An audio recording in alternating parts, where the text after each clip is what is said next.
এইবারে কুম্ভ মেলাতে যখন আমরা শুরু করি তখন বাবা 6 জানুয়ারিতে আমরা প্রথমে যাই।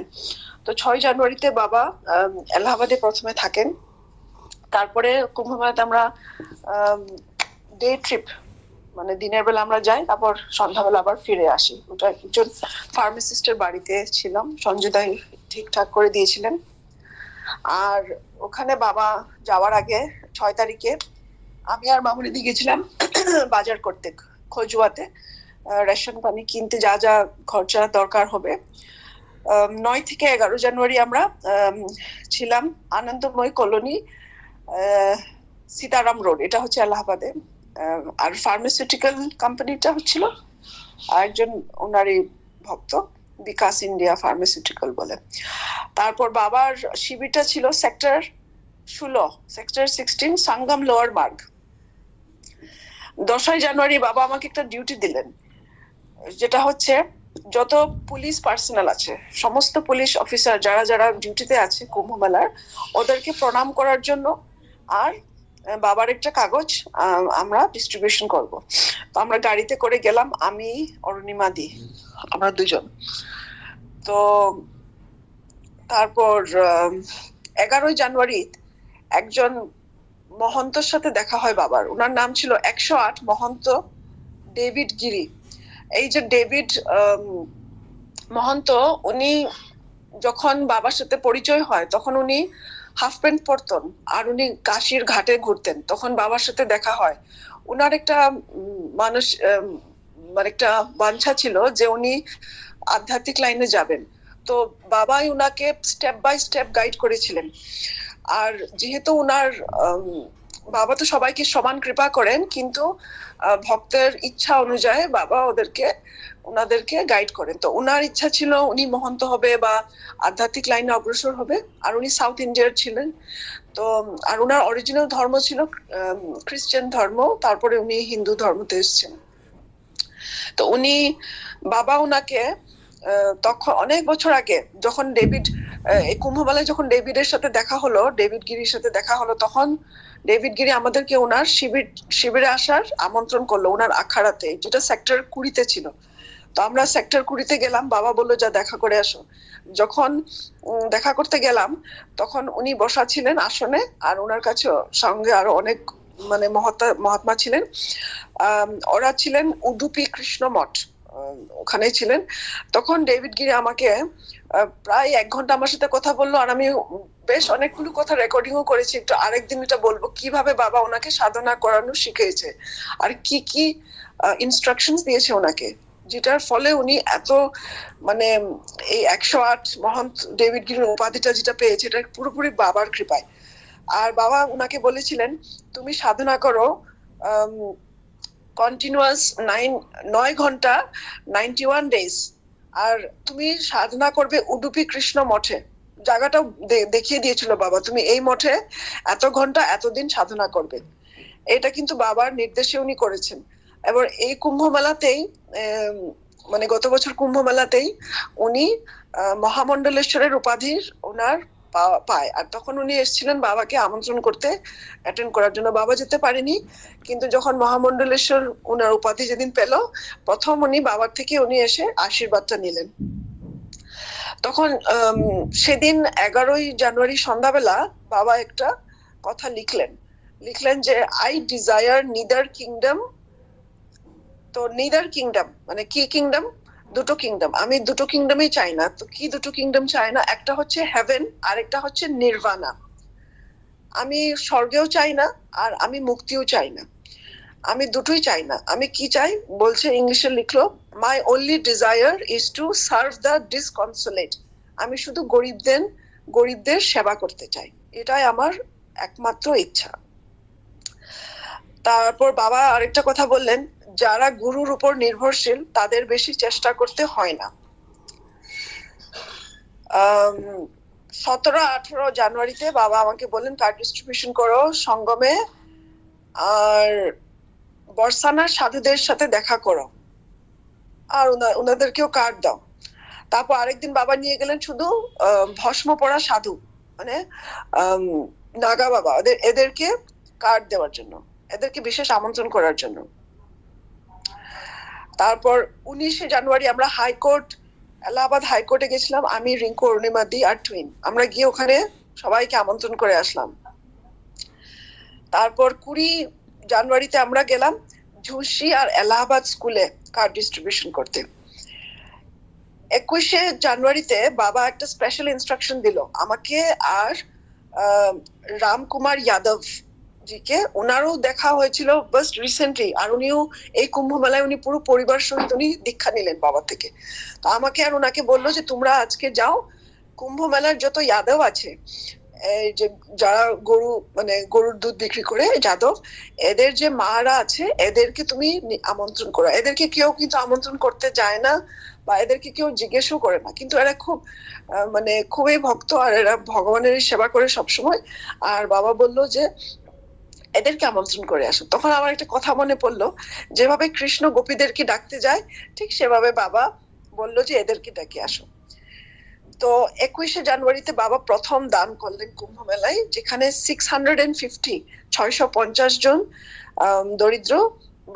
দরিদ্র নারায়ণ আসলেন, নারায়ণী আসলেন। বাবা সবাইকে একদম ভরপেট সেবা প্রসাদ দিলেন আর সবাইকে 100 টাকা করে দিলেন। আর কিন্তু এই যে সেবাটার আগে এদেরকে আমন্ত্রণ করার জন্য বাবা নিজেই গেছিলেন। কুম্ভ মেলার যত মানে যেটাকে বলে স্লাম ডুয়েলিংস, যেখানে ওরা এসে থাকে, ওদের থাকার জায়গাটাও গভর্নমেন্টে দিয়ে দিয়েছিলেন আর ওদেরকেও কাজ দিয়ে দিয়েছিলেন, সমস্ত শৌচালয় সাফ করা এদেরকে, এই ধরনের সমস্ত যারা কর্মচারী এদেরকে বাবা নিজে গিয়ে আমন্ত্রণ করেছিলেন। আর তারপর সেদিন 21 তারিখে বাবা একটা কথা বললেন যে যার ইন্দ্রিয় সংযম আছে তার প্রতি ভগবান খুশি হন, যার ইন্দ্রিয় সংযম নেই তার প্রতি ভগবান রাগ হন। বললেন মন দুরন্ত, মনকে সংযম করতে হবে। তারপর বললেন if you want to be the bosom friend of God you must learn to control your senses। এই কথাগুলো শোনার পরে আমি আমার কথাই ভাবছিলাম মনে মনে যে আমি তো মিষ্টি টিষ্টি খেতে ভালোবাসি আর অন্য অন্য খাবার পদার্থ আমার খুব খাওয়ার প্রতি লোভ আছে, তো এগুলোর উপর আমি একটু রিফ্লেক্ট করছিলাম। সেদিন আবার আরেকটাও কথা বললো যে আমি পরিমার্জিত বৈরাগ্য করি। তো পরে সেকেন্ড দানটা হলো 21শে জানুয়ারি 2025। আমার মনে হয় এগুলো মঙ্গলবার দিন দান হলো। সেই দিন দানের পর বাবা আমাকে বললেন মাটিতে যত মানে ধুলো আছে, ধুলো আর মাটি বালু এদেরকে তুমি একসঙ্গে কালেকশন করো আর এগুলো কালেক্ট করে এই ভক্তপদ রোজ তোমার পেটের নাভিতে মাখবে। এটা একটা ইনস্ট্রাকশন ছিলেন। আর মামনিদিকে বলা হয়েছিল যে তুমি ভক্তপদ রোজ গুলো কালেকশন করে আমি বেনারসে নিয়ে যাব ভক্তপদ রোজ। তো অনেক ভক্তরা পদরোজ কুম্ভ মেলায় জোগাড় করেছিলেন, সবাই নিয়ে নিজের বাড়িতেও গেছিলেন। এটা একটা স্পেশাল ইনস্ট্রাকশন বাবার ছিলেন। 19শে জানুয়ারি 2025-এ একজন সাধু আসেন বৃন্দাবন থেকে। উনি আমাকে আর পুরুষোত্তম দার সাথে অনেক দেরি আমার সাথে বার্তালাপ করেন, কথা বলেন কি করে ভজন করতে হয় কি এইসব। তারপর এসব করার পরে আমি উনাকে বললাম, আর উনি বাবার ঠিক রুমের সামনে বসা, খুব মুস্কি হাসছে, খুব সুন্দর কীর্তন করছে, রাধা কৃপা কটাক্ষ গান করছেন। তারপর আমি ওনাকে বললাম যে আপনি বাবার সাথে দেখা করবেন, দেখা করে যান। বলছেন না আমার দেখা হয়ে গেছে, বলে মুস্কি হেসে চলে গেল। তারপর 31শে জানুয়ারি তিনজন সাধু আসেন বাবার শিবিরে, সঙ্গম লোয়ার মার্গে সেক্টর 16-এ। আর কি যেন মনে হলো আমাকে হয়তো অনেক ভক্তরা ওখানে ফাল্গুনিদা ছিলেন, হীরামন্দা ছিলেন, সবাই বললো যে এরা ব্রহ্মা বিষ্ণু মহেশ্বর, এদেরকে এইভাবে মানে মানে তোমরা ভক্তি করো। আর বাবা এদের প্রতি অনেক ভক্তিও দেখালেন। তারপর সেদিন আরেকটা কথা বাবা আমাকে বললো যে প্রসাদ বিতরণ করার আগে দেখবে কি সবার জন্য প্রসাদ হবে কিনা না, আর প্রসাদটা সবাইকে ইকুয়ালি ডিস্ট্রিবিউশন করতে হয়, না হলে ভক্তের মনে কষ্ট হতে পারে। তো এগুলো বাবা শিক্ষা। তারপর বাবার চেয়ারে ভুলে একজন বসলো, বসার পরে পুরুষোত্তম দা ওনাকে একদম মানে ব্যস্ত হয়ে উঠতে বললেন যে উঠো। তখন বাবা ওনাকে, পুরুষোত্তম দাকে শেখালেন যে যদি কেউ এরকম একটা স্পেশাল সিটে বসে যায় ওনাকে সেরকম ভাবে উঠাতে নেই, না হলে ওনাদের মনে কষ্ট হবে। তো এইগুলো শিক্ষা বাবার থেকে পাওয়া। তারপর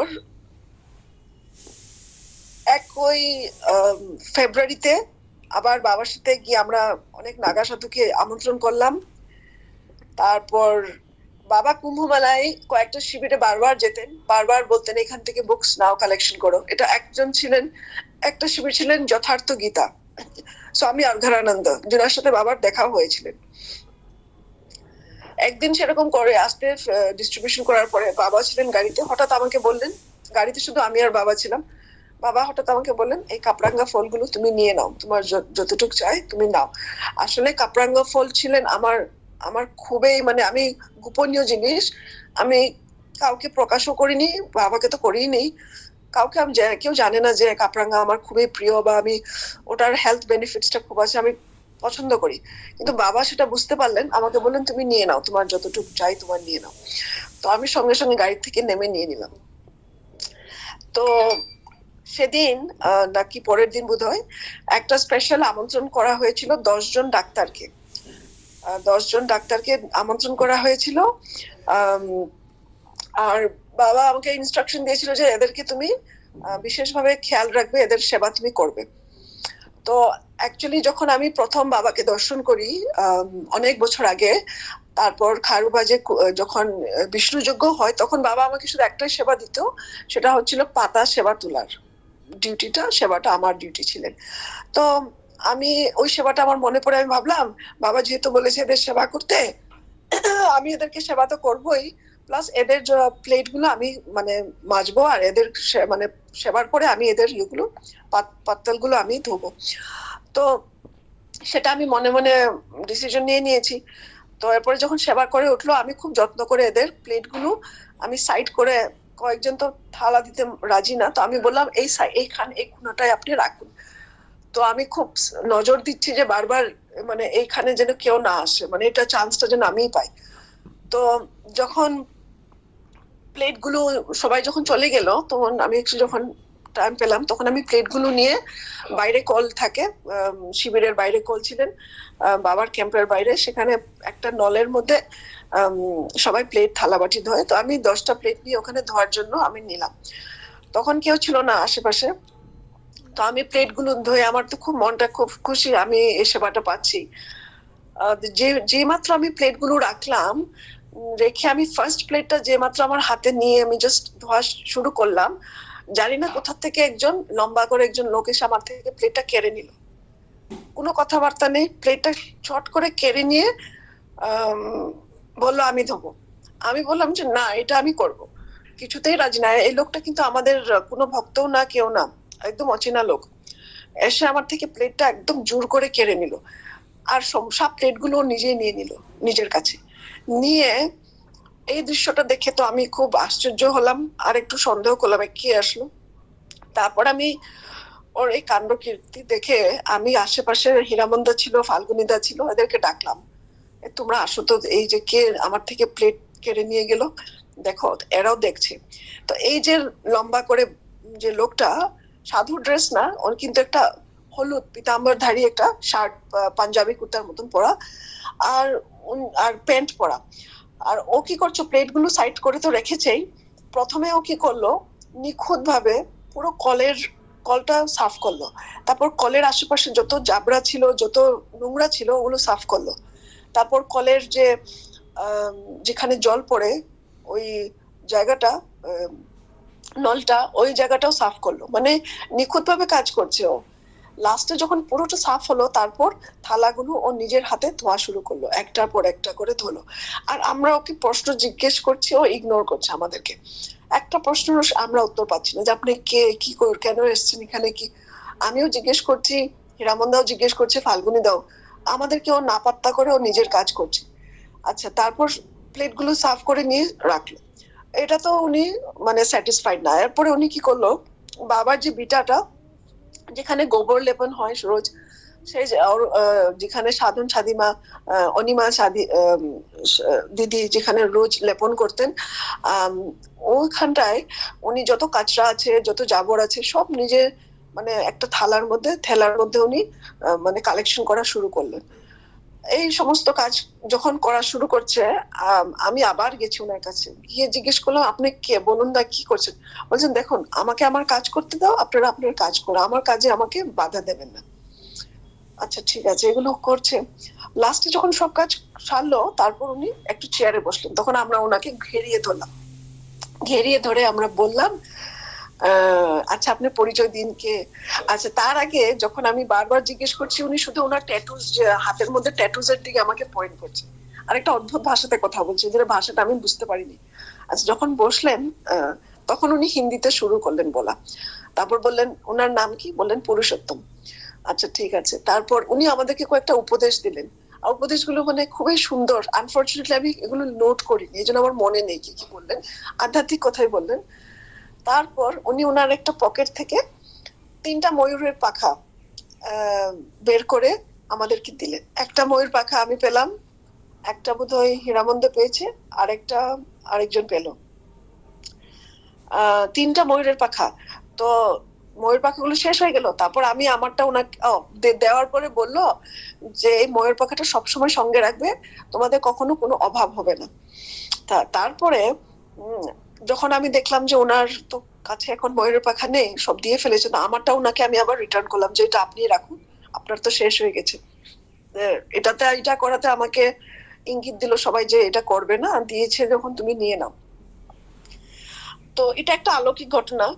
তো কুম্ভ মেলায় আরো আরেকটা এরকম খুব স্পেশাল ঘটনা হয়েছে, এটা আমি হয়তো পরের বার বলবো, আজকে তো টাইম নেই। তো আমি এখানে বিরাম দিচ্ছি, কোনো ভুল ত্রুটি আপনারা ক্ষমা করে দেবেন।